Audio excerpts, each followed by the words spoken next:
Et bonjour à tous les gourmands et les gourmandes. Alors je suis heureuse de vous retrouver aujourd'hui parce que je vais vous présenter une recette que j'ai inventée tout fraîchement et que j'ai nommée mon hamburger.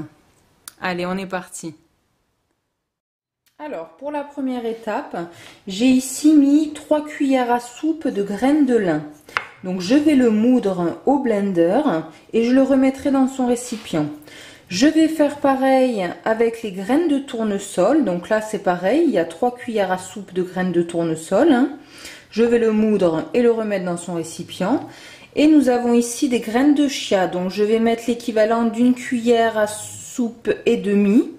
Je vais le moudre. Ensuite, je vais mélanger ces 3 ingrédients ensemble.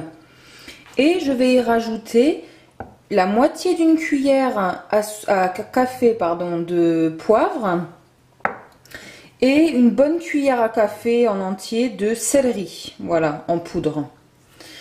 Donc une fois que j'aurai fait ça, je vais pouvoir y rajouter ce beau citron pour mélanger le tout. Et je vois en fonction si la pâte, si ça fait l'effet pâte qu'on veut, ben dans ce cas-là, on rajoute pas d'eau, mais ça m'étonnerait. À mon avis, il va falloir qu'on rajoute un petit peu d'eau. Donc on y va petit à petit et afin d'obtenir une pâte. Une fois que cette pâte va être faite, on va pouvoir venir la poser et faire la forme qu'on veut pour notre sandwich de demain. Et donc ça, je vais le mettre au déshydrateur. Je fais mes 2 plaques. Le sandwich, il y a la croûte d'en bas et la croûte d'en haut. Donc je vais le diviser en 2 et je le mets toute la nuit au déshydrateur. En parallèle, j'en profite.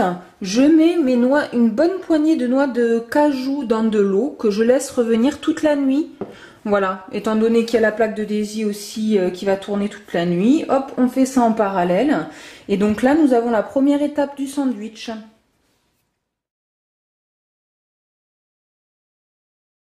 Alors, la deuxième étape va être de faire 2 préparations. La première, donc c'est la sauce. Je vais prendre la moitié de la chair de coco que vous voyez là, que je vais mixer avec du citron, donc la moitié d'un citron. Je vais mettre la moitié d'une cuillère à café de d'aneth séchée en poudre avec pareil un peu moins de la moitié d'une cuillère à café de poivre. Et ensuite, une fois que j'aurai mixé ça, je vais y introduire de l'aneth fraîche que je vais émincer. Donc ça, c'est la première préparation. Et la deuxième, c'est donc là, nous retrouvons notre poignée de noix de cajou que j'ai laissé tremper toute la nuit. Et là, c'est pareil. Je vais mixer avec une cuillère à café de poudre d'algues. C'est la laitue de mer, donc c'est un mélange de plusieurs algues.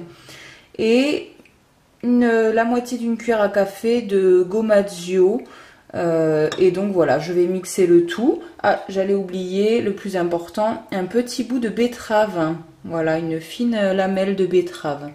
Donc je mixe tout ça et je vais mettre le tout dans un bol, enfin chaque préparation dans un bol. Et on se retrouve pour la dernière étape. Alors pour cette dernière étape, donc la troisième, nous retrouvons ici la première sauce, donc c'est la coco fraîche mixée avec de l'aneth, citron, etc. Donc voilà, on obtient une petite bouillabaisse que je mets toujours, je coupe toujours avec un peu de, soit sérum de Quinton, soit de l'eau, mais bon, je laisse quand même une consistance. Et de l'autre côté, la sauce avec betterave, cajou, les proportions que je vous ai données en épices. Alors ce que je vais faire pour ajouter de la déco et aussi en même temps du goût, je rajoute de nouveau une demi-cuillère à café. J'en avais mis une demi tout à l'heure, j'en rajoute une demi. Donc ça fait une cuillère entière, sauf que la première est mixée et l'autre non. Et là j'avais mis une cuillère entière d'algues, je vais remettre juste la moitié d'une cuillère à café. Hop, c'est pas évident en tenant la caméra en même temps. Allez, un chouille plus. Voilà, comme ça. Hop. Donc je vais remuer. Qu'est-ce que c'est beau.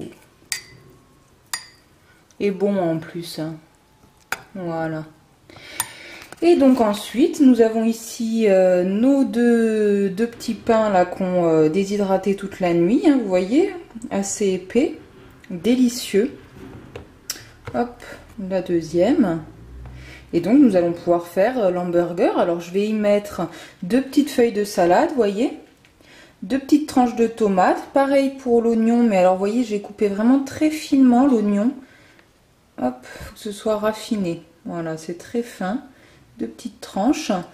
Et puis pour la déco, j'ai ici des pétales de coquelicot avec des fleurs de robinet, le faux acacia. Voilà. Donc ça sera pour la fin.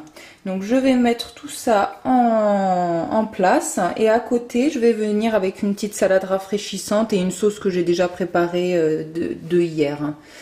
Donc voilà, je vous montre la finale en photo. C'est tellement bon, c'est une recette tellement bon. Il faut que vous l'essayiez. Alors sinon, bah, vous l'aurez peut-être deviné, c'est proportion une personne, hein, parce qu'il n'y avait que un hamburger. Donc bon, moi j'en ai laissé un petit bout pour Raphaël. Mais enfin, vous pouvez tout simplement augmenter, hein, enfin vous en faites plusieurs, hein, selon avec combien vous êtes à la maison. Je sais pas combien vous êtes à la maison, donc c'est vous qui voyez. Voilà.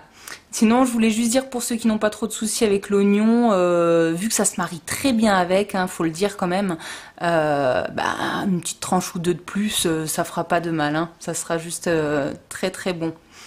Alors voilà, sinon écoutez, ben, moi je vous remercie, vous êtes toujours autant à regarder mes vidéos, c'est un plaisir. Et n'oublions pas, amour et partage. Allez, à bientôt.